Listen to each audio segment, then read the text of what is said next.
The stars belonged to the Varythians, and they had belonged to them for 300 years.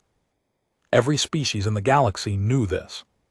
Truth, the Varythian Empire stretched across 2,000 star systems, and their warships numbered in the tens of thousands. When the Varythians wanted something, they took it. When they gave an order, species obeyed. This was the way of things, and nobody questioned it anymore. The Galactic Council met in a massive station that floated between stars far from any single world.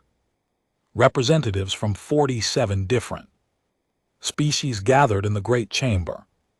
But everyone knew the truth. The council existed to make Vathian commands sound like agreements. The representatives would debate and discuss, but in the end they would vote exactly as the Vathians wanted. Those who voted differently found their worlds facing economic sanctions, blockades, or worse. The Vathian delegate was a tall creature named High Chancellor Vexith.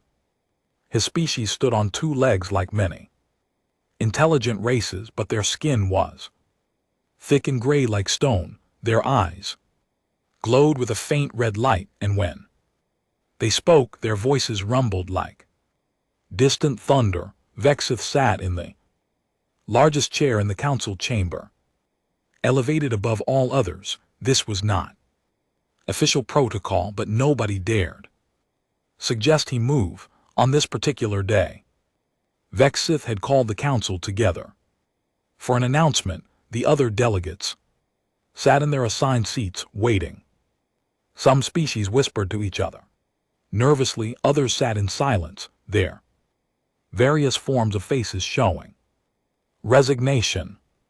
They all knew what was coming. The Varythians had found another world to conquer. Honorable members of the council, Vexith began, his voice filling the chamber without need for amplification. The Empire has made a discovery that will benefit all species under our protection. Our long-range scout ships have located a new world in the outer regions of the galaxy. The planet is designated as Sol 3 by our navigation systems, though the primitive inhabitants call it Earth. The delegates leaned forward slightly. A new world always meant new resources, new labor, new tribute flowing to the Empire. Some species might receive small portions of the wealth, if they please.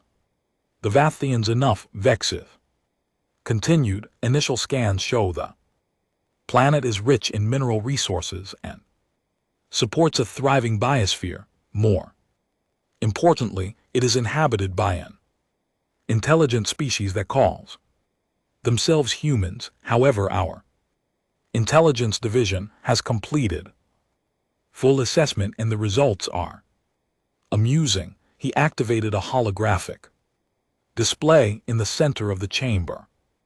Images appeared showing a blue and green world orbiting a yellow star. The planet looked beautiful, covered in oceans and clouds. Then the display zoomed, showing cities, vehicles, and the inhabitants themselves. As you can see, Vexith said with something that might have been a smile, the humans are a remarkably primitive species. They have only recently begun to venture beyond their own planet. Their fastest ships use chemical combustion for propulsion.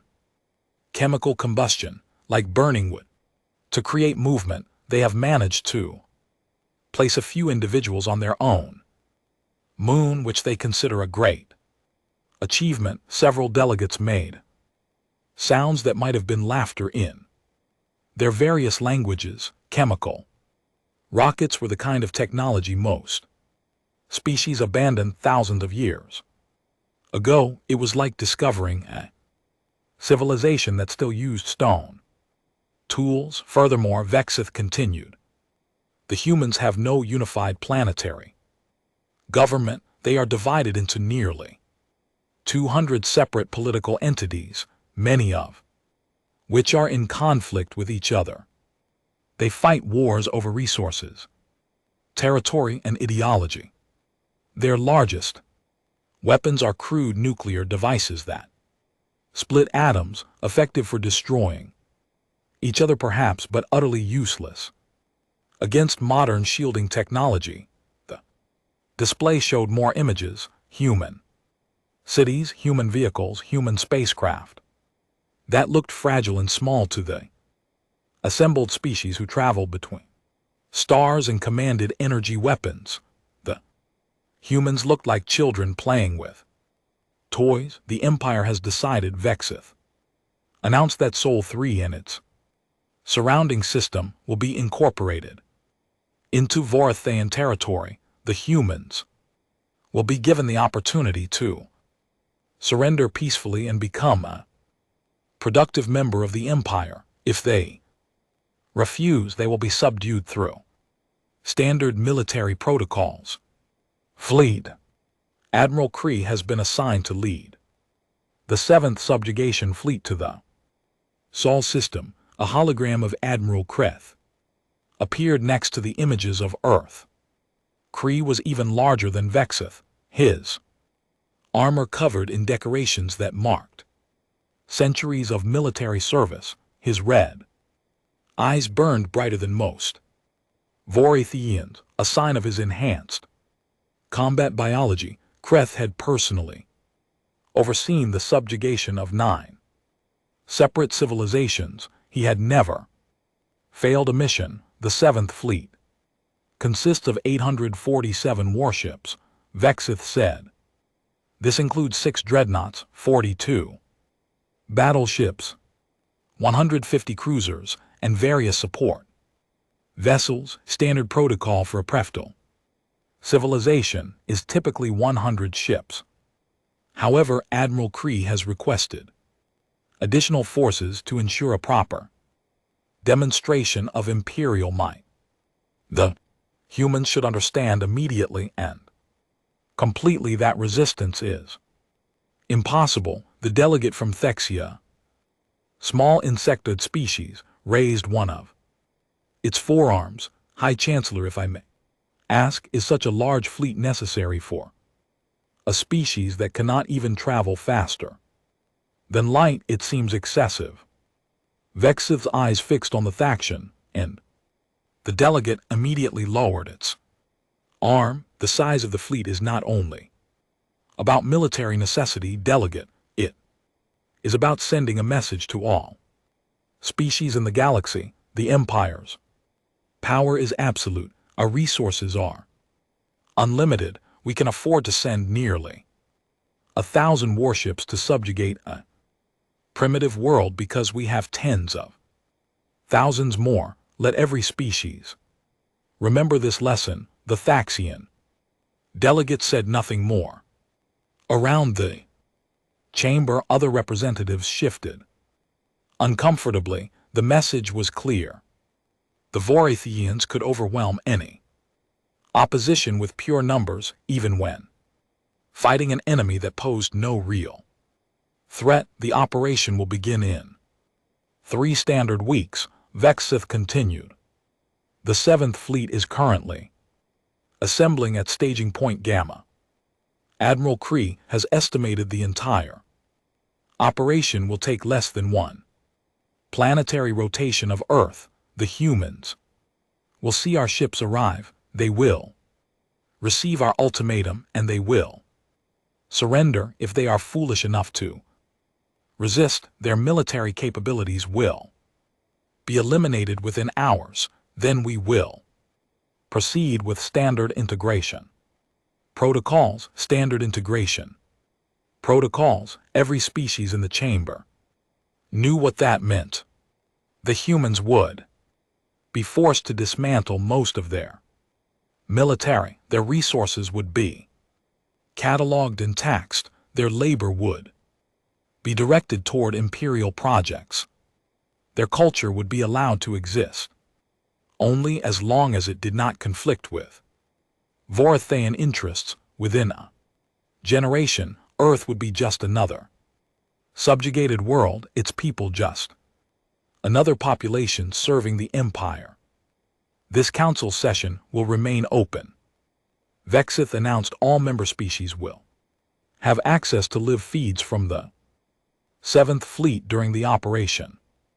Admiral Kree has graciously agreed to broadcast the entire subjugation so that the galaxy may witness Vorithaean efficiency. I expect all delegates to watch and to share these broadcasts with their home governments. Let this serve as a reminder of the Empire's strength and the futility of resistance. With that, Vexith stood and left the chamber. The other delegates remained seated for a moment, processing what they had heard, then slowly they began to leave, as well returning to their quarters to send messages to their home worlds.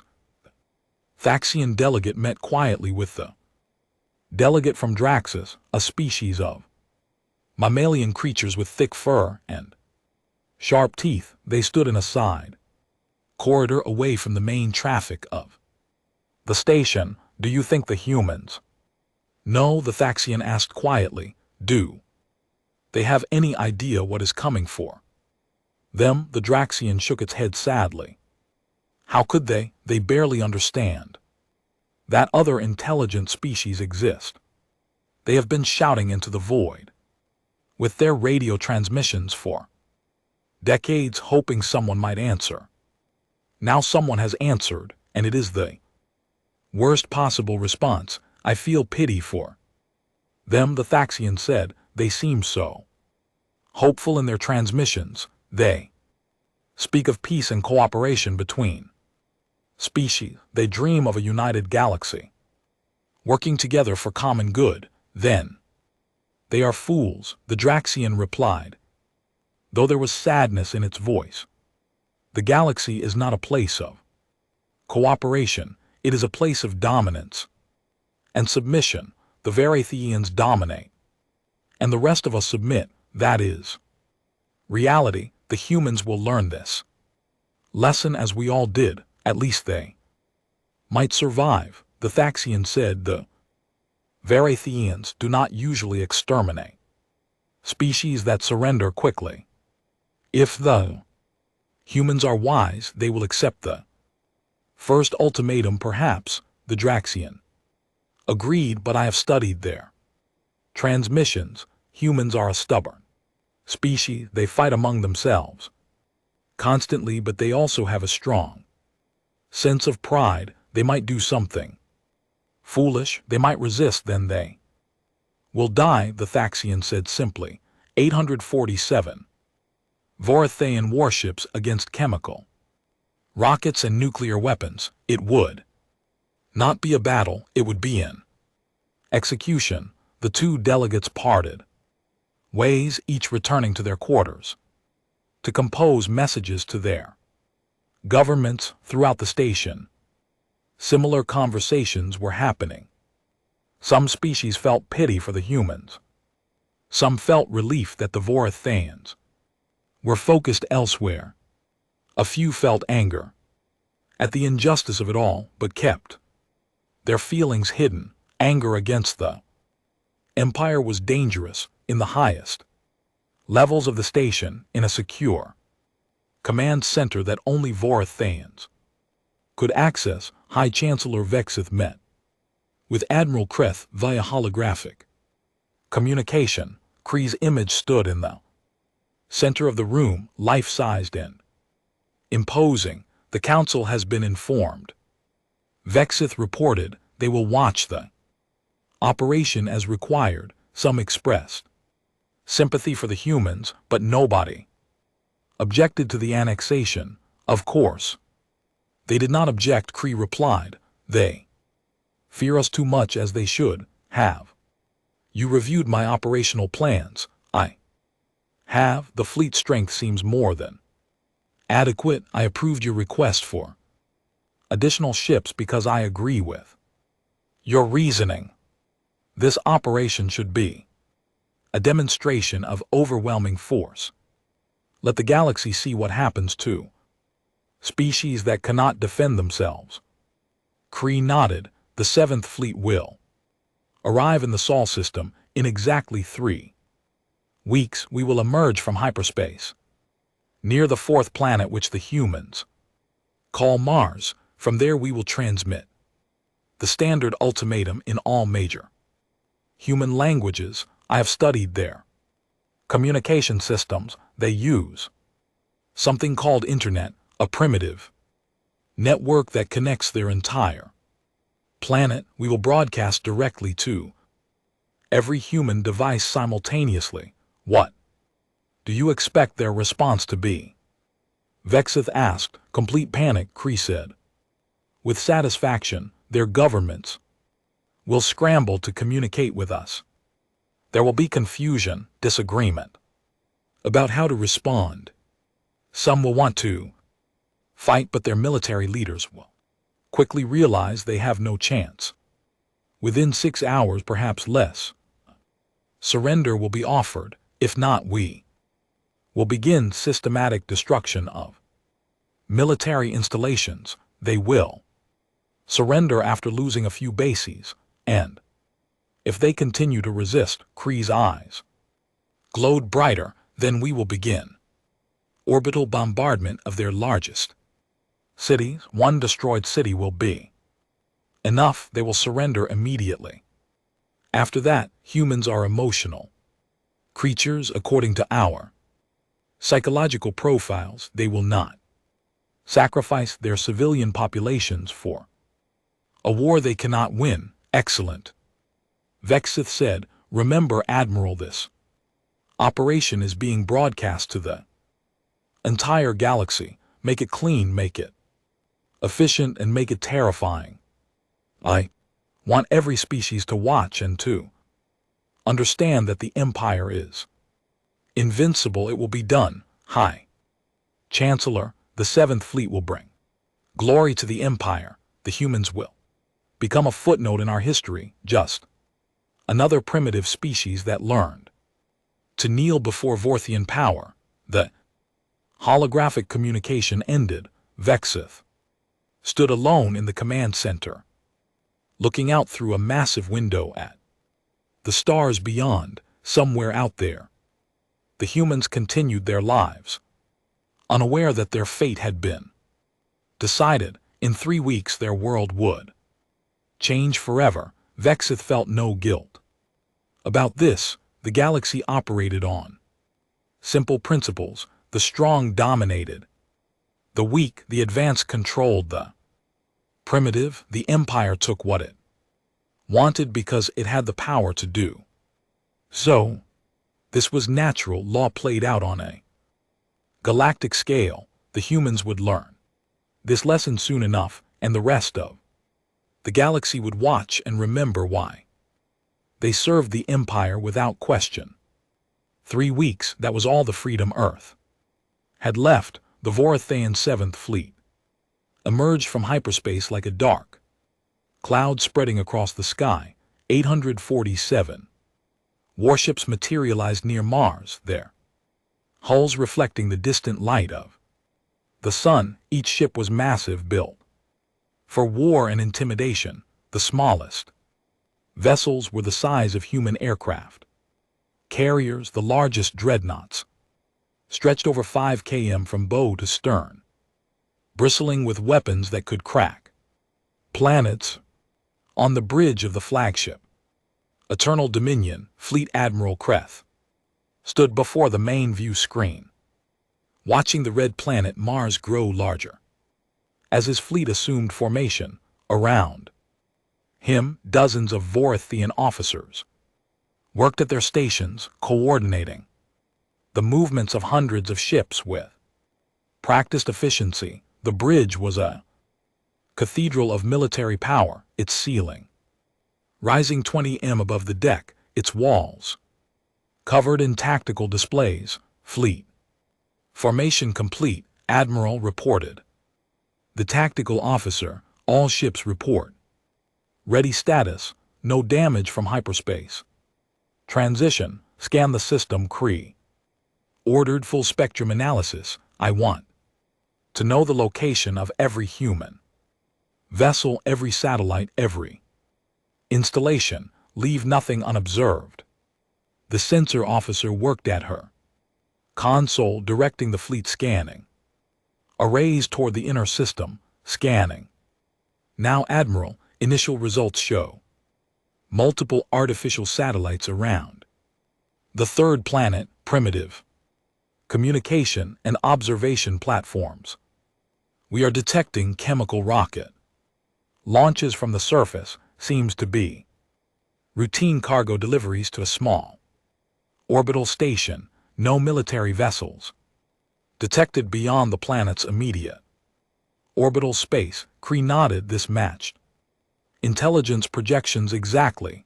The humans had managed to place a small station in orbit around their world, but they had no deep space navy, no patrol ships, no early warning network beyond their primitive satellites. They were blind to threats from beyond their own moon. Open a channel to the Galactic Council, commanded all frequencies. Let them witness this moment across the galaxy, on the Council station and on the home worlds of 47 species. View screens activated.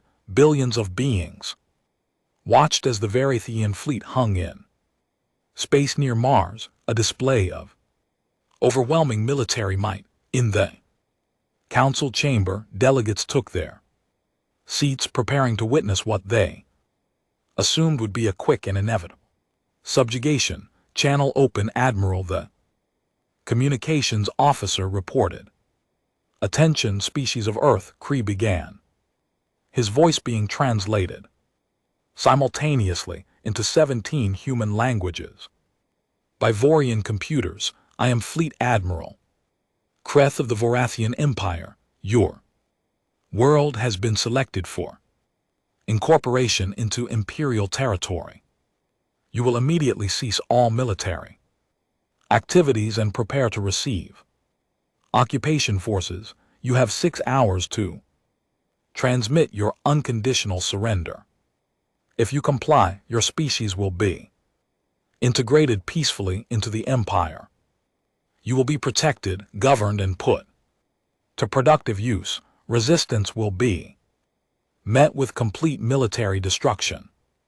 You cannot win, you cannot escape, you can only choose how you wish to survive. Comply and live, resist and face extinction. You have 6 hours. The transmission ended on the bridge of Eternal Dominion. The officers waited for the human response based on psychological profiles. The humans would need at least an hour to process what was happening, to organize their governments, to debate their options. Creed panic transmissions, requests for clarification, desperate pleas for more time. The response came in 2 minutes. Single transmission, audio only from something called NORAD, Combined Space Command. The voice was human male, speaking in English with a flat, emotionless tone. Negative, maintain position beyond lunar orbit or be engaged. This is your only warning. NORAD out. For a moment the bridge of Eternal Dominion was silent. The officers looked at each other in confusion. Then Kay began to laugh, a deep, rumbling sound that echoed through the chamber. Did you hear that? He asked his crew. They threatened us. A species with chemical rockets has threatened the Vathian Empire. They warned us. He laughed again. I have conquered 9 civilizations. I have burned worlds and scattered fleets, and these primitives think they can engage us across the galaxy. The reaction was different. In the council chamber, delegates shifted nervously. The Thaxian delegates spoke quietly to the Draxian beside him. They rejected the ultimatum in 2 minutes. They didn't even debate it. They are fools, the Draxian replied, or they do not understand what they face on the Eternal Dominion. Kree's laughter faded. Into cold anger, communications send this message to Earth, tell them they have made a fatal mistake, tell them we are advancing and we will accept nothing less than total surrender. All other responses will result in the destruction of their species. Yes. Admiral, the communications officer, began, but Kree cut her off. Actually, no, said nothing. Words are wasted on these creatures. All ships advance to Earth bombardment formation. We will teach these humans the price of defiance. The massive fleet began to move, 847 warships accelerating toward the third planet. They moved in perfect formation, a demonstration of Vathian military discipline. The dreadnoughts formed the center, surrounded by battleships and cruisers with frigates and destroyers forming a protective screen. It was a formation designed to crush any opposition while protecting the core command vessels. Estimate time to Earth orbit, K asked. At current speed, 43 minutes, Admiral. Excellent. Maintain full sensor scans. If the humans launch any weapons, I want to know immediately, though I doubt they will be foolish enough to. Admiral. The sensor officer's voice cut through the bridge. Multiple contacts, hundreds of signatures appearing across the system. What? Kree strode to the sensor station. Where did they come from? Did they use FTL? That's impossible. They don't have the technology. No hyperspace signatures detected, Admiral. They were already there. They were hiding. The signatures are appearing because they're dropping their stealth measures, sir. They were all around us, in the asteroid belt, near the outer planets, even in Mars orbital space. We were completely surrounded, and we didn't know it. On the main view screen, tactical displays updated rapidly. Red icons appeared on the plot. Dozens of them, then hundreds. Each icon represented a vessel of unknown type, positioned throughout the solar system in what was clearly a pre-planned defensive formation across the galaxy. Species watched in shock. The Thaxian delegate stood up from his seat. How is this possible? The intelligence report said they had no deep space capability. Kree stared at the display, his mind racing. Analysis. What type of ships are these? What are their capabilities? Unknown, Admiral. They don't match any known design. Their energy signatures are unlike any propulsion system in our database. They appear to be using some form of reaction drive, but the efficiency is far beyond what should be possible for a preftal species. They're cold running, minimal thermal emissions. That's why our scans didn't detect them. How many? K demanded.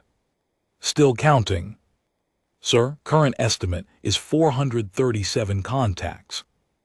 No correction, 612. They're still appearing as they deactivate stealth system. 600 ships against 800 Vathian vessels. It was still favorable odds, but this was nothing like what intelligence had predicted. These humans were not primitives stumbling into first contact. They had been waiting. They had prepared, sir. We're receiving a new transmission from Earth. Communications officer reported. Play it. Kree ordered. The same flat, emotionless voice from NORAD filled the bridge. Vorthian fleet, you were ordered to maintain position beyond lunar orbit. You advanced into our defensive perimeter. You will now retreat to beyond Mars orbit, or you will be engaged. You have 60 seconds to comply. Kree's fists clenched. Retreat. They dare order us to retreat. Lock weapons on the nearest human vessel. All ships prepare to open fire on my Command, we will show these animals what happens when you threaten the Empire. Admiral, recommend caution, the tactical officer said carefully, we don't know their capabilities, perhaps we should. Enough, cry roared, we are the Vorithian Empire, we do not show caution to primitives, we do not retreat from inferiors, all ships target the human vessels and fire at will. The Vathian fleet opened fire, energy. Weapons blazed across space, thousands of plasma bolts streaking toward the human ships. It was overwhelming. Firepower enough to vaporize conventional vessels, enough to shatter shields and melt armor, but the human ships moved. They didn't maneuver like normal spacecraft. There was no slow turn, no gradual acceleration. They moved with sudden violent bursts of speed, their reaction drives firing in sharp pulses, the Vorithian targeting computers designed to track conventional vessels couldn't keep up. 90% of the shots missed completely. The few shots that did connect struck human vessels, and their shields absorbed the hits, not energy shields like the Vorithians used, but something else, ablative armor that burned away under plasma fire, sacrificing outer layers to protect the ship beneath. It was a primitive solution, but it worked there. Scattering, the tactical officer reported, adopting irregular formations, unpredictable movement patterns. Our targeting computers cannot achieve lock. And then the humans fired back. The first shot came from a vessel lurking in Mars' shadow. It wasn't an energy weapon, it was something far simpler and far more terrible, a solid projectile, accelerated to 30% of the speed of light by electromagnetic rails, a kinetic kill vehicle, nothing but dense metal moving at relativistic speeds. It struck the lead dreadnought Glorious Conquest in the forward section. The shields designed to dissipate energy weapons did nothing against solid matter moving at such velocity. The projectile punched through the shields like they didn't exist, through 2 km of armor plating, through internal compartments, through the reactor core at the heart of the ship. The Glorious Conquest broke apart. Its reactor breached and destabilized, detonated in a flash of light visible from Earth. 5,000 Vathian crew died instantly. The shockwave damaged 2 nearby cruisers on the council station.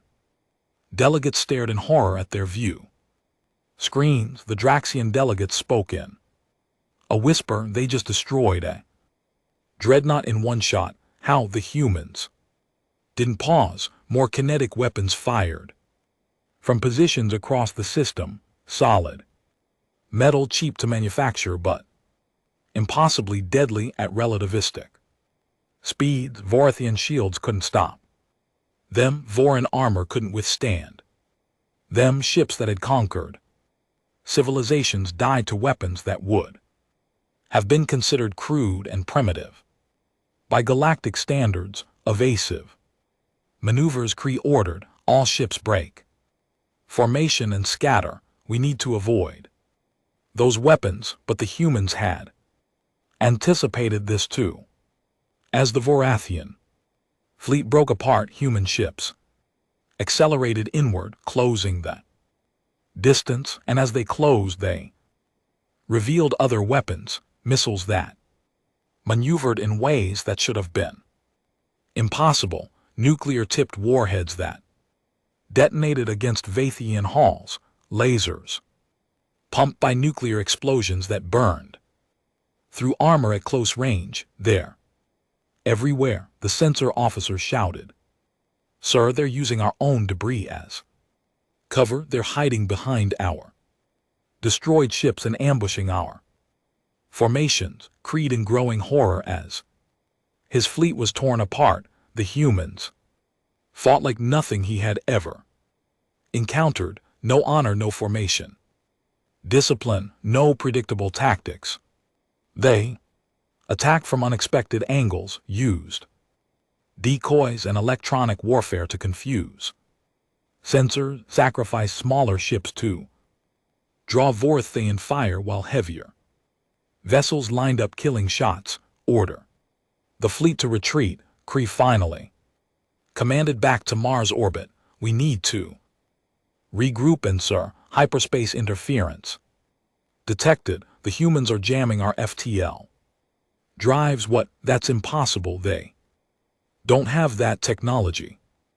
Nevertheless, sir, we cannot jump to hyperspace. Something is preventing our drives from calculating safe coordinates. Every ship that tries to jump receives critical error codes. Kree understood. Then the humans had studied Vorthian technology.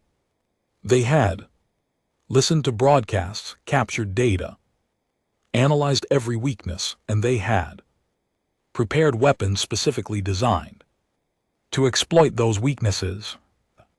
Vorthians were trapped in a system with an enemy they had assumed would be helpless prey. The battle unfolded with brutal precision, and every species in the galaxy watched in stunned silence as their understanding of human capabilities shattered with each passing minute. Timestamp 0. The Vathian fleet, confused and disorganized, attempted to reform their battle lines. Admiral Kree's orders echoed across all channels, demanding his ships fall back into standard defensive formation. But standard tactics meant nothing here.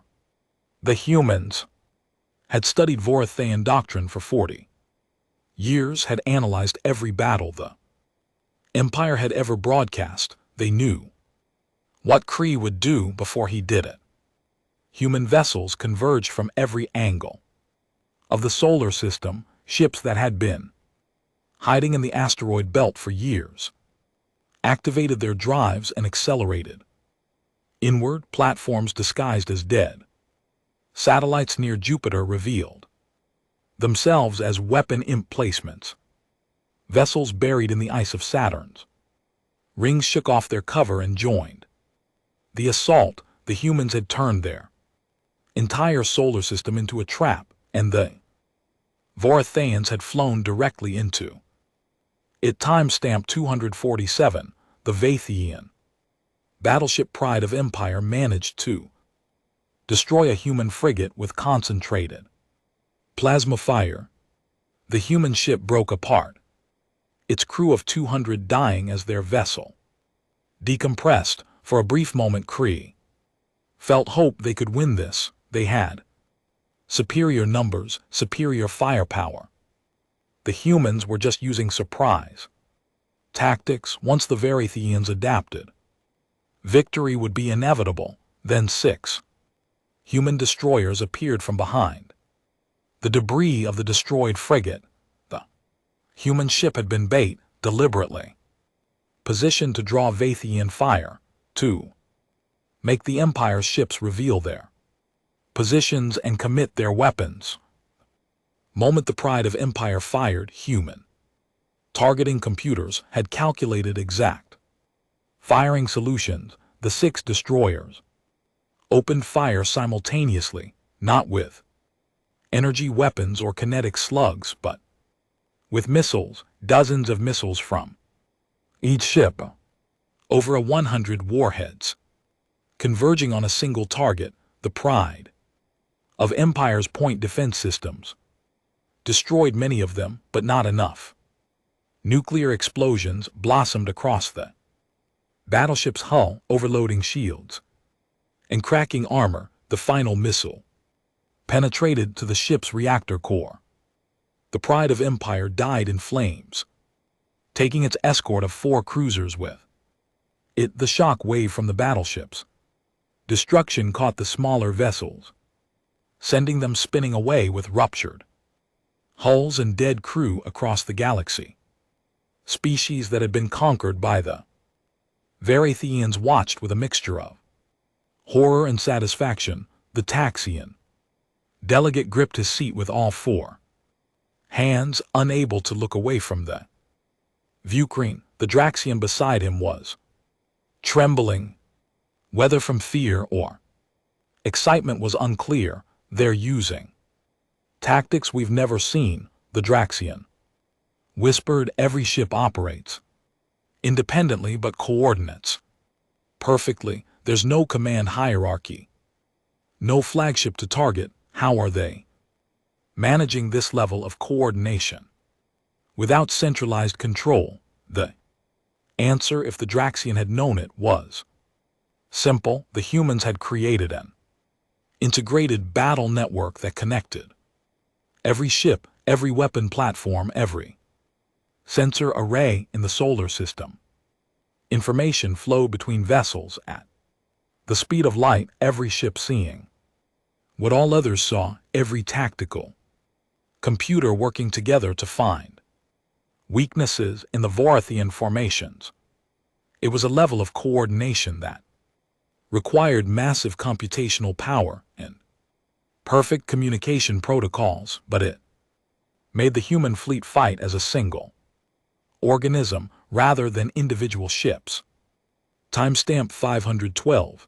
Admiral Kree finally understood that he was not facing primitives. These were soldiers who had prepared for this exact battle for decades. Every weapon they used had been specifically designed to counter Vorithian technology. Every tactic they employed exploited known weaknesses in Imperial doctrine. All ships retreat, Kree ordered, his voice no longer confident but desperate. Fall back to Mars orbit. Prepare for hyperspace jump. The fleet tried to comply. Vathian ships turned away from Earth, their engines burning at maximum power. But hyperspace jumps required time. The ship's computers needed 30 seconds to calculate safe coordinates, to plot a course through hyperspace that wouldn't result in catastrophic collision with stellar masses. 30 seconds when the ship had to fly in a straight line, maintaining stable orientation for the jump to work. The humans had known this. It was in the technical specifications the Vathians themselves had published in their broadcasts, boasting about their rapid strategic repositioning capability. The humans had built their entire battle plan around that 30-second window. As Vorithian ships oriented for jump, human missiles found them. Each ship attempting to flee became a priority target. Kinetic weapons, nuclear warheads, and concentrated laser fire struck vessels at their most vulnerable moment. Ships exploded or tumbled away with their hyperdrives destroyed, unable to escape, unable to fight effectively. They're not letting us retreat, the tactical officer shouted. Sir, every ship that tries to jump is being targeted. We've lost 43 vessels in the last minute alone. Kree stared at the tactical display, watching red icons representing his ships disappear one by one. This was supposed to be a simple subjugation mission, a demonstration of imperial power. Instead, it was becoming a massacre. Timestamp 833. The Vorithian cruiser Infinite Victory managed to destroy human frigate that had gotten too close. The cruiser's captain, an experienced officer named Threxus, allowed himself a moment of satisfaction. Finally, a confirmed kill. Finally proof that the Verithians could still fight. That satisfaction lasted exactly 4 seconds. 6 human destroyers, which had been pretending to flee, suddenly reversed course. They had used the frigate as bait. Again, the same tactic that had worked before. The human ships didn't value individual vessels the way the Vorithians did. They saw their own ships as tools, as weapons to be expended if it meant destroying enemy vessels. It was a calculus that horrified the Vorithians, who valued military tradition and individual ship honor. The destroyers opened fire at point-blank range, the Infinite Victory, and its 3 escort ships were hit by concentrated fire from multiple directions simultaneously. Shields collapsed, armor melted, reactors went critical. 4 Vathian ships died in the span of 40 seconds, their wreckage adding to the growing debris field that made the space near Earth increasingly hazardous to navigate. Across the galaxy, species were beginning to understand what they were witnessing. This wasn't just a battle, it was a statement. Humanity was showing the galaxy that technological superiority meant nothing without the will to use it. Effectively, the Vathians had better ships, better weapons, better shields. But the humans had planned better, trained better, and were willing to sacrifice more to achieve victory. Time Stamp 119. The Eternal Dominion, Admiral Kree's flagship, took a direct hit to its command deck. A kinetic weapon fired from a human battleship struck the forward section of the dreadnought, exactly where intelligence had indicated the Vorithian command centers were located. The projectile, moving at relativistic speed, penetrated through 30 m of reinforced armor and detonated its small nuclear warhead inside the command deck. Kreth had one moment to understand what was happening. He saw the ceiling above him crack and buckle. He saw his officers thrown from their stations by the shockwave. He saw flames erupting from ruptured conduits, saw the viewscreen shatter and the atmosphere begin venting into space. His final transmission, broadcast across all Vorithian channels and heard by every species in the galaxy, was a scream of disbelief and rage. How your primitives! Then the Eternal Dominion's reactor core destabilized, the flagship that had led 9 successful subjugation campaigns, that had destroyed countless enemy vessels, that was supposed to be unsinkable, broke into 3 large sections and dozens of smaller fragments. Admiral Kreth and his crew of 12,000 died instantly.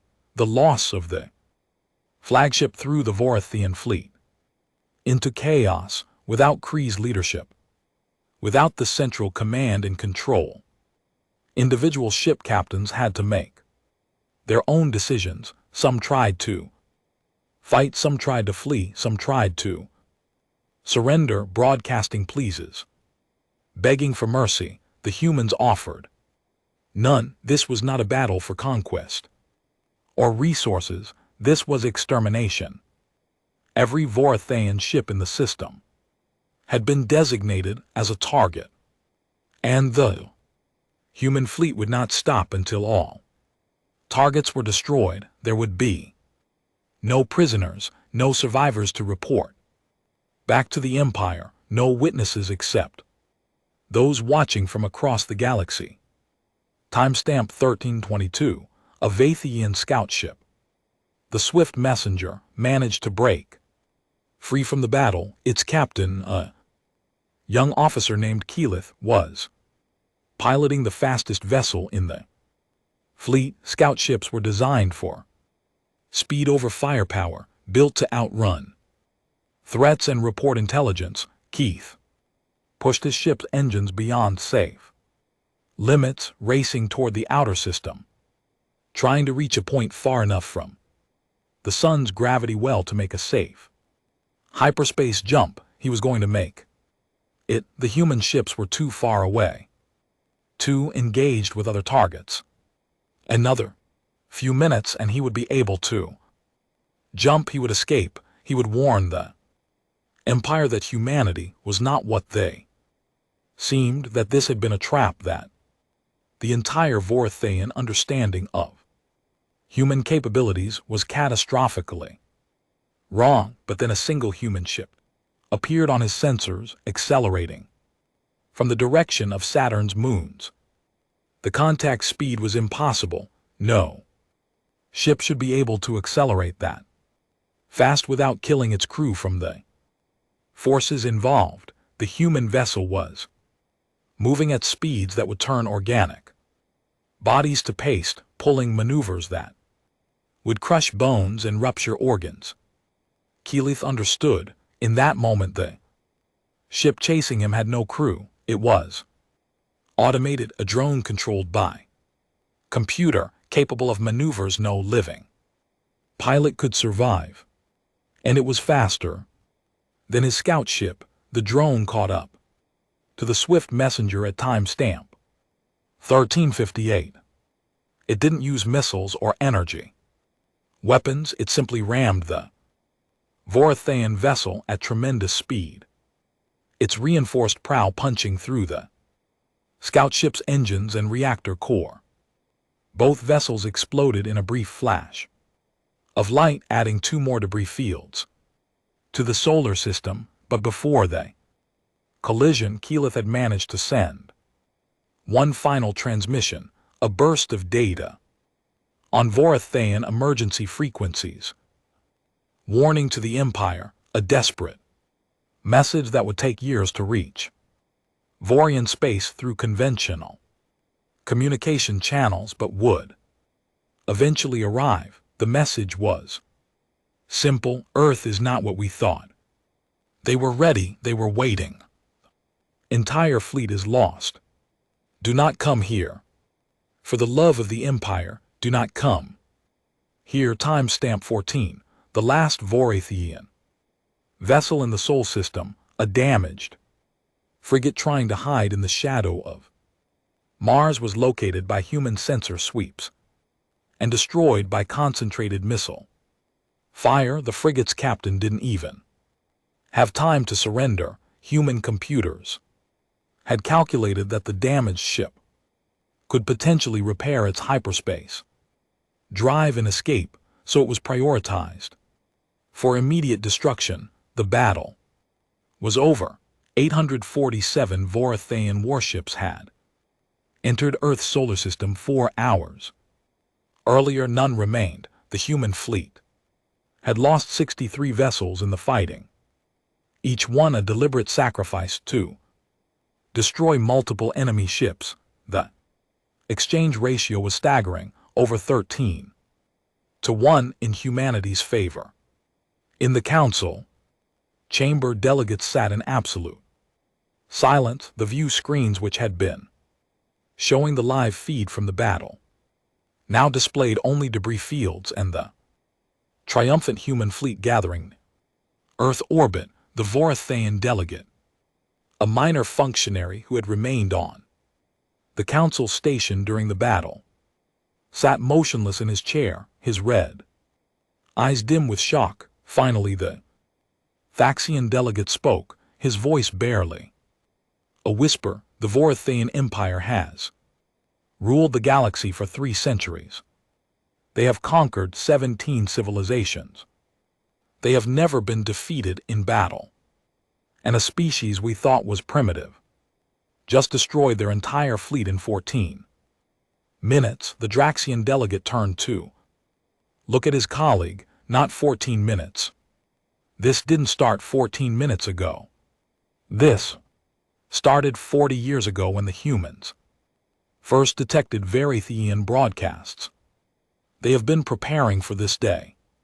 For 4 decades, they built their weapons, trained their crews, turned their solar system into a fortress, and then they waited. They waited for us to underestimate them. They waited for the perfect moment to show us who they really are. A new transmission came through, overriding all other communications. It was broadcast on every frequency, in every language spoken by council species. The human Ambassador, a woman who identified herself only as Representative Chen, appeared on every view screen in the galaxy. Her message was short and absolute: Earth is closed. Any vessel entering our claimed space will be destroyed without warning. We want nothing from you.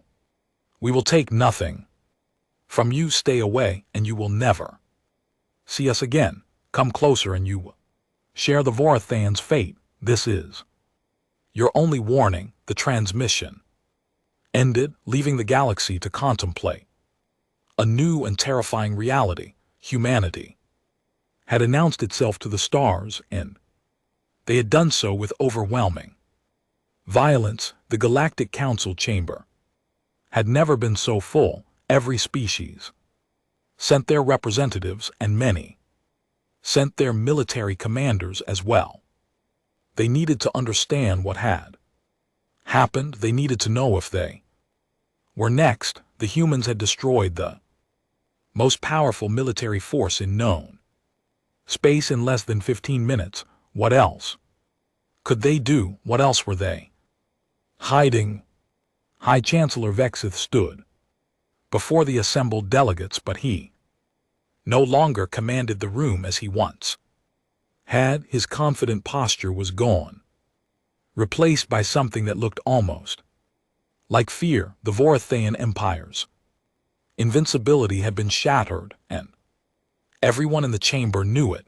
The Council recognizes the human delegation, Vexith said, his voice lacking its usual thunder. We have requested this session to understand the events that occurred in the Sol system. Representative Chen, humanity has much to explain.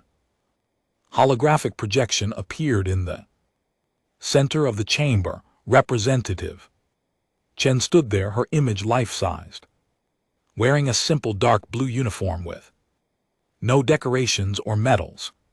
She was a small woman by human standards, her hair cut short, her expression completely neutral. She looked like someone who had no need to impress anyone because she held all the power in the conversation.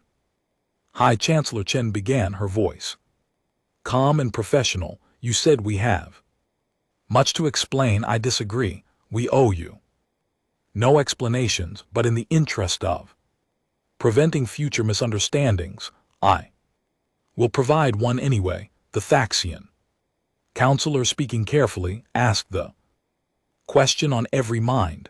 Representative Chen, our intelligence indicated that humanity was decades away from achieving faster than light travel. You had no energy shields, no plasma weapons, no graviton technology. How did you defeat a Vorithian fleet that possessed all of these advantages? Chen smiled slightly, though there was no humor in it. Counselor, your question reveals the fundamental mistake everyone made about Earth. You measured our technology and assumed you understood our capabilities.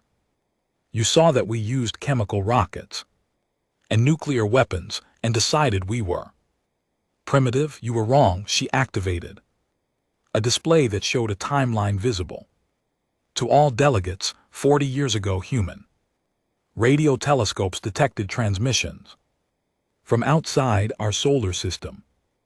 Vorithian military broadcasts, to be specific, fleet movements, tactical discussions, celebration of conquered worlds. We learned that intelligent alien life existed. We also learned that space was not a friendly place. We learned that the dominant power in this region of the galaxy conquered species like ours without hesitation.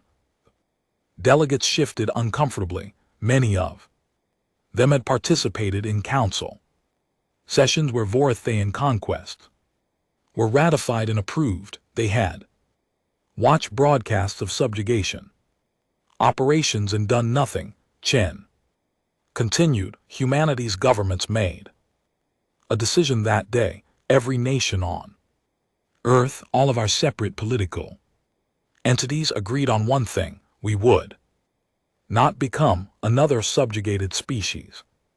We would prepare and we would be ready when the Vorithians came for us, because we knew they would eventually come. You spent 40 years preparing for this, the Draxian military observer asked. How did you maintain secrecy for so long? We went dark, Chen explained.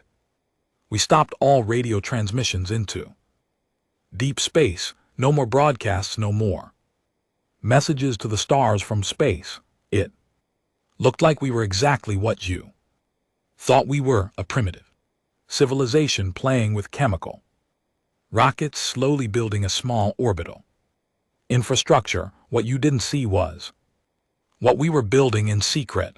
The display changed, showing images of massive construction projects in asteroid fields on the dark side of Earth's moon in the rings of Saturn. We diverted 15% of global GDP to military development. Every nation contributed. We built shipyards where your sensors couldn't detect them. We mined resources from asteroids and moons. We trained soldiers and designed weapons. Everything was done in secret. Everything was designed to be invisible to your scanners. But the technology, Vexith interrupted, your weapons should not have been effective against our shields and armor. Kinetic weapons are primitive, nuclear weapons are crude. How did they work? Chen turned to face the Vathian delegate directly. Because we studied you, High Chancellor, for 40 years. We listened to your broadcasts. We watched recordings of your battles. We analyzed every piece of information you freely shared with the galaxy, your fleet compositions, your shield frequencies, your armor specifications, your tactical doctrines. You published all of this information, broadcasting it proudly to demonstrate your superiority. She paused, letting that sink in. You told us exactly how to kill you, and then you were surprised when we did it. Your shields are designed to dissipate energy weapons. They do almost nothing against solid matter at relativistic speeds. Your armor is built to withstand plasma, but it cracks under kinetic impact. Your tactics rely on formation, discipline, and centralized command. So we use decentralized operations and unpredictable attack patterns. We didn't match your technology, we countered it. The Thaxian counselor spoke again, his voice shaking slightly. You said you used kinetic weapons, accelerating mass to 30% of light speed requires enormous energy. How did you achieve this without energy shields to protect your ships? We didn't need shields like yours, Chen replied. We used a blade of armor, cheap to manufacture, effective enough for our purposes. When your plasma weapons hit our vessels, the outer layers burned away, protecting the ship beneath. It's a simple solution, but it worked. Many of our technologies are simple, counselor. That's their strength. They're reliable, easy to produce in large quantities, and they don't require the exotic materials your advanced systems need. She advanced the display, again showing schematics of human vessels. Our ships are built around the principle of redundancy and simplicity. If a system fails, there are backups. If a component is damaged, it can be quickly replaced. Our vessels are not elegant or sophisticated by your standards, but they are effective, and we built hundreds of them in secret over 4 decades. The delegates were beginning to understand the scope of what humanity had accomplished. An entire species, unified by external threat, had transformed their world into a military fortress without anyone in the galaxy noticing. It was unprecedented. A delegate from a small species called the Yanks asked a question in a trembling voice. Representative Chen, your tactics in the battle were brutal. You used your own ships as bait, sacrificed crews deliberately to destroy Vorathan vessels. You showed no mercy, took no prisoners. Is this how humanity conducts war? Chen's expression didn't change. Yes, when we fight to win. We don't fight for honor or glory. We fight to survive. Every human crew that went into that battle knew they might not come back. They volunteered anyway, because they understood what was at stake. If the Vorathans had won, Earth would have been subjugated. Our species would have spent generations serving the Empire. We chose death over slavery. She looked around the chamber, meeting the eyes of delegates from species that had accepted Vorathian rule. I know some of you think we were cruel, but consider this. We offered Admiral Kreth a chance to retreat. We warned him to stay beyond lunar orbit.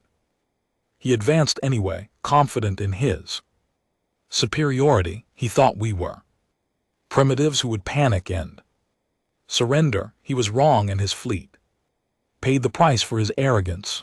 The Draxian observer leaned forward. What about your stealth technology? How did you hide hundreds of ships from Vorathan sensors?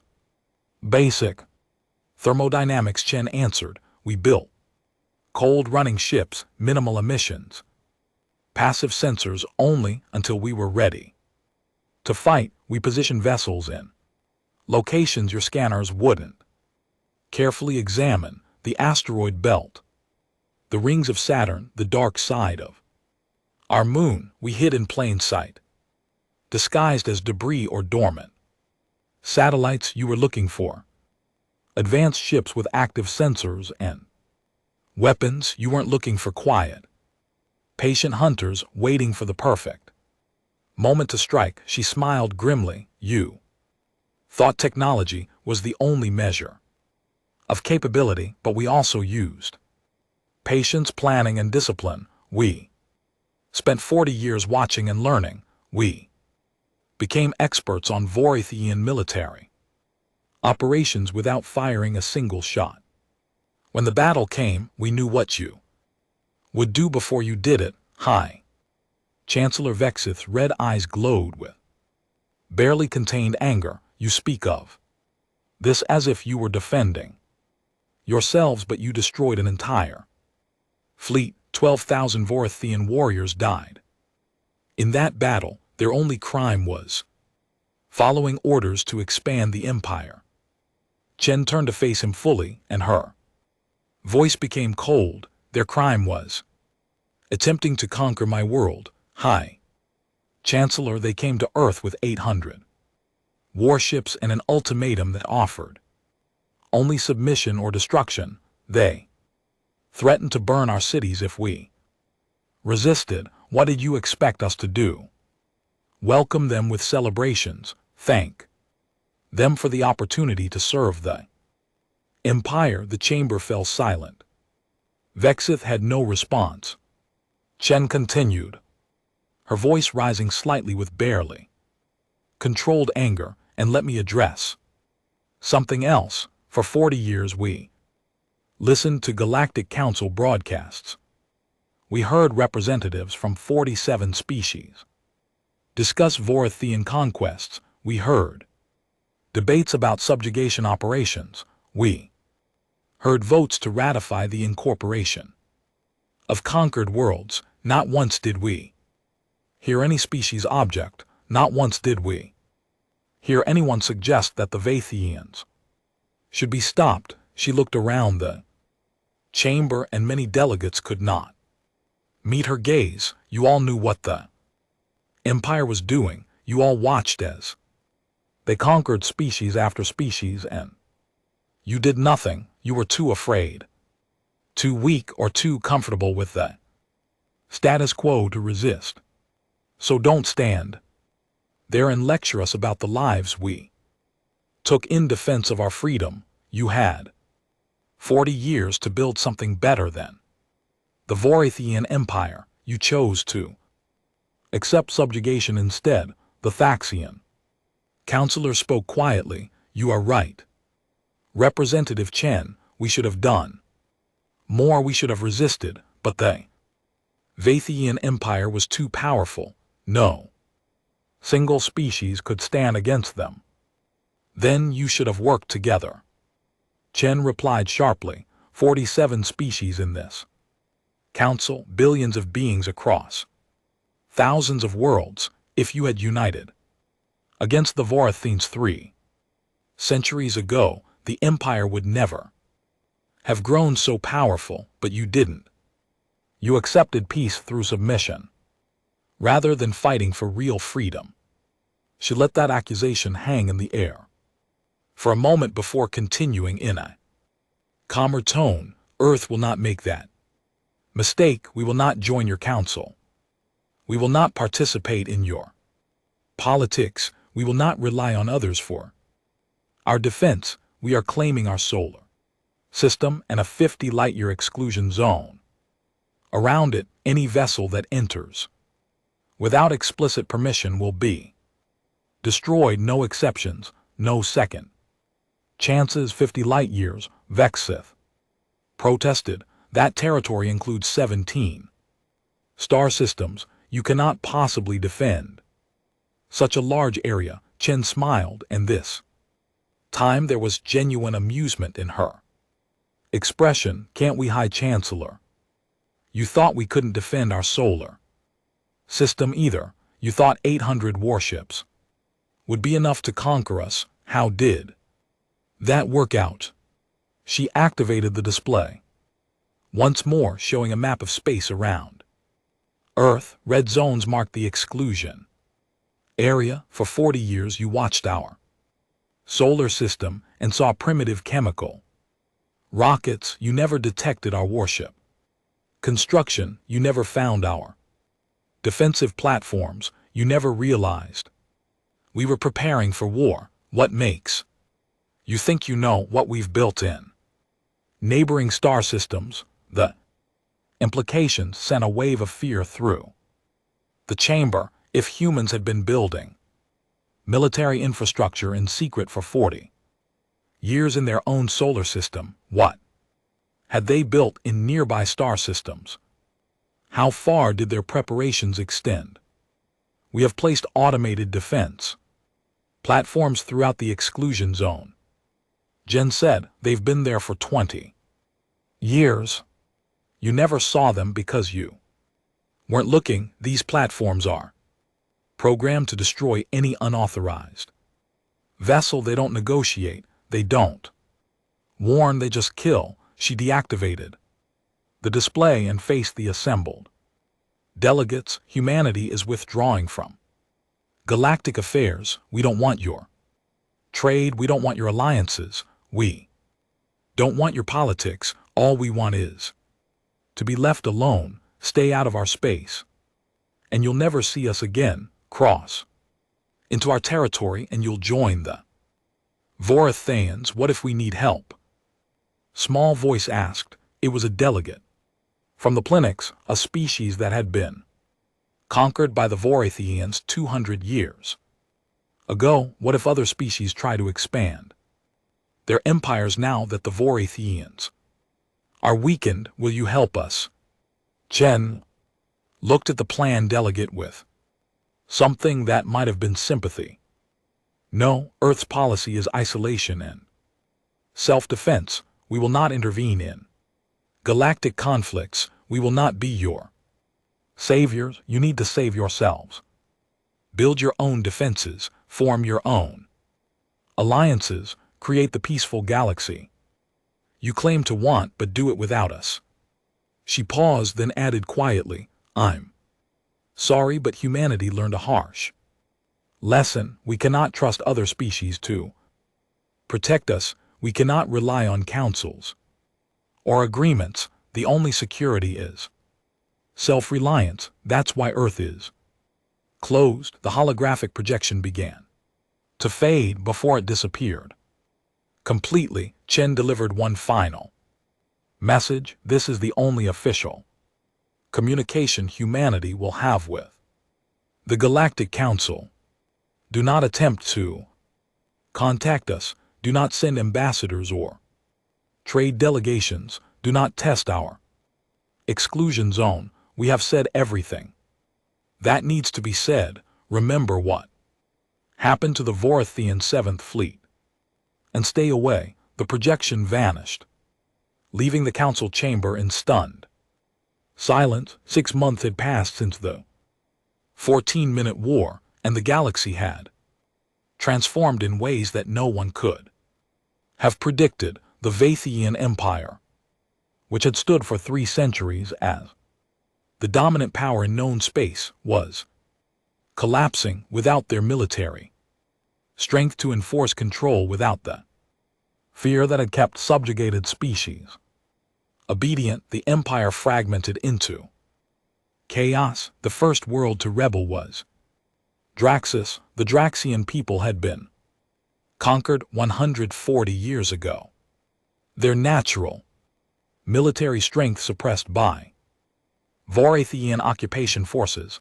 When news of the 7th Fleet destruction reached Draxus, the planetary government declared independence within hours.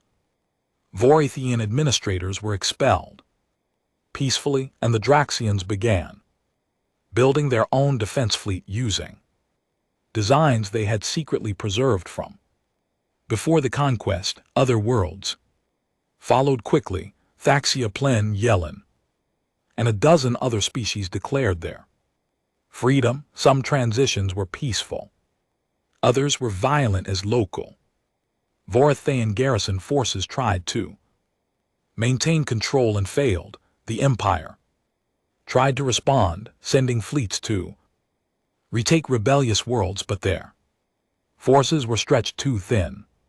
With the 7th Fleet gone and military resources committed to holding core territories, the Vorithians couldn't suppress multiple uprisings simultaneously. Within 3 months, the Varithian Empire had lost half its territory. The remaining Varithian world split into factions, each claiming to be the legitimate successor to the Empire. Civil war erupted as different Vathian military commanders fought each other for control of what remained, the species that had conquered 17 civilizations was tearing itself apart.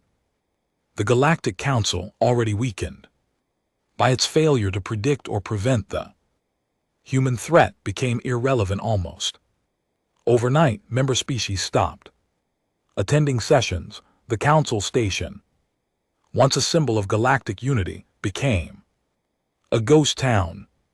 Representatives who did show up spent their time arguing about blame and responsibility rather than addressing the chaos spreading across the galaxy. The Thaxian counselor, one of the few who still attended sessions regularly, stood before the nearly empty chamber and spoke to whoever was listening. We failed, all of us. We allowed the Vorithians to build an empire based on fear and conquest. We thought it brought stability. We thought it brought peace, but it was a false peace maintained only by the threat of violence. And when someone finally stood up to that violence and won, the entire structure collapsed. In the back of the chamber, the Draxian military observer nodded in agreement. The galaxy is entering an arms race now. Every species that can afford it is building warships. Everyone is studying the human tactics, trying to understand how they defeated the Vorithians so easily. Everyone is afraid that they might be next on someone's conquest list. Can you blame them? The Thaxian replied. The humans showed us that technological superiority means nothing if you lack the will and Planning to use it effectively, they also showed us that isolation and self-defense are more reliable than treaties and councils. Why would any species trust the council to protect them after we failed so completely to see the threat Earth posed? The Draxian had no answer to that, but while the rest of the galaxy descended into paranoia and conflict, Earth's exclusion zone remained absolutely quiet. No ships entered, no communications came from human space. Long-range sensors detected activity around Earth's sun, but at such distances it was impossible to determine what the humans were building. Massive structures appeared in orbit around Jupiter. Strange energy signatures were detected near Saturn. Ships moved between planets within the Sol system, but none ventured beyond the 50 light-year exclusion zone. Species began to speculate, were the humans building colony ships? Were they constructing weapons platforms that could strike targets across the galaxy? Were they developing new technologies that would make them even more dangerous? The terrifying truth was that nobody knew, and nobody dared get close enough to find out. A small exploration vessel from the plan's home world made the mistake of entering the exclusion zone, searching for habitable planets to colonize. The ship was 51 light years from Earth when it crossed the boundary. There was no warning, no communication. Automated defense platforms that had been hiding in the darkness activated and destroyed the planned ship with kinetic weapons. The entire crew of 37 died instantly. The message was clear. Earth had meant every word. The exclusion zone was absolute. On the Vathian successor state of Vexith's faction, what remained of the military high command met in emergency session. They had lost contact with 17 garrison fleets. Their economy was collapsing as former subjugated species stopped sending tribute, and civil war was draining their remaining resources. But worse than all of that was the fear that the humans might expand beyond their exclusion zone. What if they decide to attack us? One commander asked. What if they see the Empire's weakness and decide to eliminate us completely? They won't, replied Admiral Thraxis, one of the few senior officers who had survived the political purges following the 7th Fleet destruction. The humans were very clear. They want isolation. They want to be left alone. As long as we don't enter their territory, they have no reason to come after us. But what if other species attack us? Another commander protested. What if the Draxians decide to strike back for their conquest? Will the humans help us? Thraxis laughed bitterly. Help us? Did you listen to Representative Chen's speech? She said Earth would not intervene in galactic conflicts. We are on our own. We created this situation by underestimating them, and now we must live with the consequences. He pulled up a star chart showing the region of space around Earth. The 50 light-year exclusion zone was marked in red, an enormous sphere of space that was now completely off limits to the rest of the galaxy. The humans have claimed more than territory. They've claimed independence from the galactic order. They've shown that it's possible to stand alone, to defend yourself without treaties or alliances. And now every species in the galaxy is trying to copy them. Deep in space, far from any inhabited world, a secret meeting took place. Representatives from 7 species gathered aboard a neutral vessel, meeting without official approval from their governments. They called themselves the Liberation Coalition, and they had a radical idea. The Draxian representative spoke first. "We all know why we're here. The Vorathian Empire is finished. The Galactic Council is useless. The humans have shown us that self-reliance and strength are the only real security, but we cannot all become Earth. We do not have 40 years to prepare. We do not have their unity or their resources. Then we work together," said the Thaxian representative. "We pull our resources, share technology, build a defensive alliance that can protect us from anyone who tries to build a new empire." But they, humans, the Plen's representative, interrupted. "What if they see us as a threat? What if they decide that a unified alliance is dangerous to their security? Then we make it clear that we are not a threat to them." The Draxian replied. "We respect their exclusion zone, absolutely. We make no attempts to contact them or gather intelligence on their activities. We prove through our actions that we want the same thing they do: peace through strength and the right to self-determination." Over the following months, the Liberation Coalition grew. Species joined quietly, sharing defensive technologies and coordinating military production. They adopted some human tactics, building smaller automated defense platforms, focusing on redundancy and simplicity.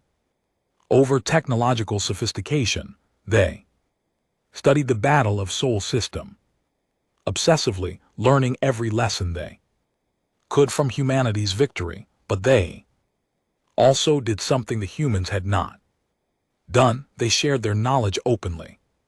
With each other, they built trust.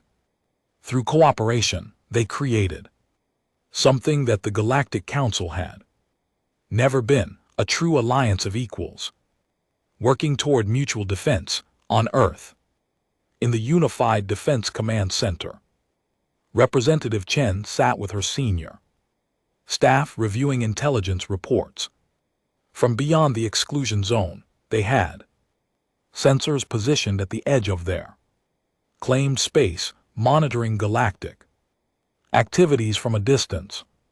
"The galaxy is reorganizing," her intelligence chief reported. "The Vorathian Empire is effectively dead. Multiple successor states are fighting for control of what remains. Meanwhile, at least 15 species have formed defensive alliances. The largest group calls themselves the Liberation Coalition. They seem to be adopting some of our tactical doctrines." "Good," Chen replied. "Let them build their own defenses. Let them learn to protect themselves. That's what we wanted, isn't it? A galaxy where species aren't subjugated by empires. But what if one of these alliances becomes powerful enough to threaten us?"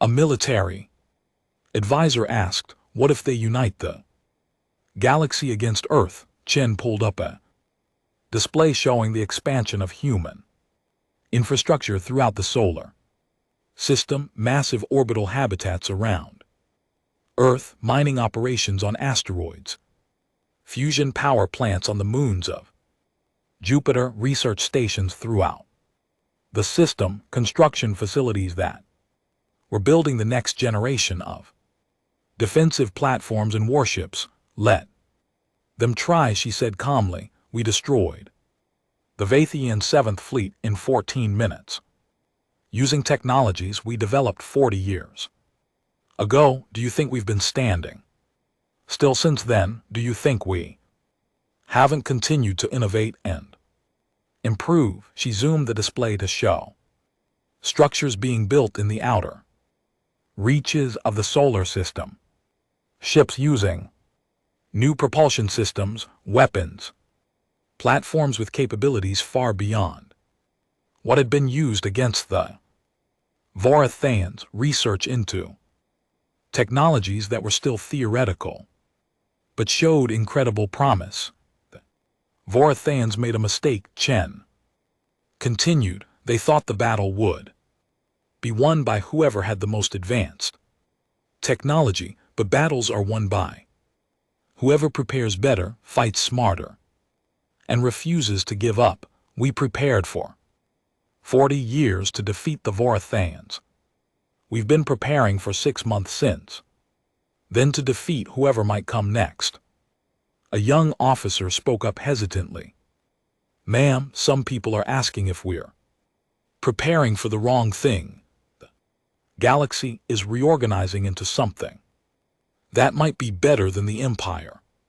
Species are forming voluntary alliances. Instead of conquest-based empires, maybe we should reconsider our isolation policy. Maybe we could help guide the galaxy towards something better. Chen turned to look at the officer, her expression softening slightly. I understand the impulse to help.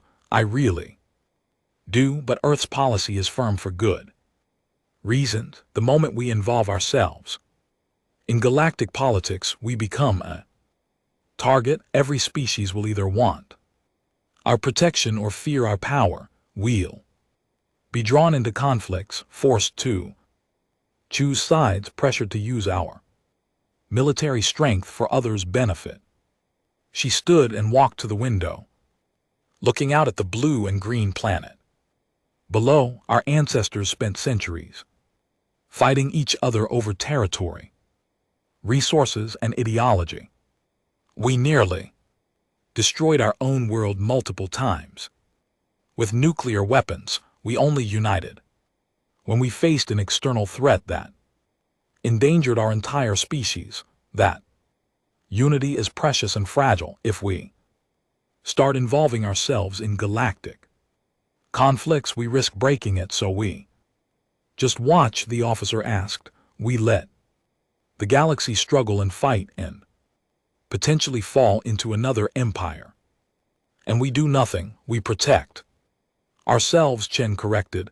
We maintain our strength, our unity, and our independence. We prove that it's possible to survive in a hostile galaxy through self-reliance, and by doing that, we provide an example for other species, not through intervention or guidance, but through demonstration. We show that you don't need to conquer others to be secure. You don't need to join empires or councils. You need to build your own strength and defend your own freedom. She returned to her seat and pulled up long-range sensor data from the edge of the exclusion zone. Look at this. 3 different alliances have formed in the past month. Species that were conquered by the Vorathans are working together, building defensive networks, sharing technology. They're doing exactly what we hoped they would do. They're learning to protect themselves. But will it last? The intelligence chief asked. History suggests that alliances break apart under pressure. What happens when these species start competing for resources or territory? What happens when old grudges resurface? Then they'll deal with it. Chen replied, it's not our problem. Earth has claimed what we need to survive and thrive. We have 17 star systems within our exclusion zone, more than enough space to expand our civilization for centuries. We have the resources, the territory, and the defensive capability to remain independent. That's all we need. She looked around at her staff, seeing the doubt in some of their faces. I know some of you think we're being selfish, but consider the alternative. If we involve ourselves in galactic politics, how long before some species asks us to intervene in their conflict? How long before we're expected to take sides?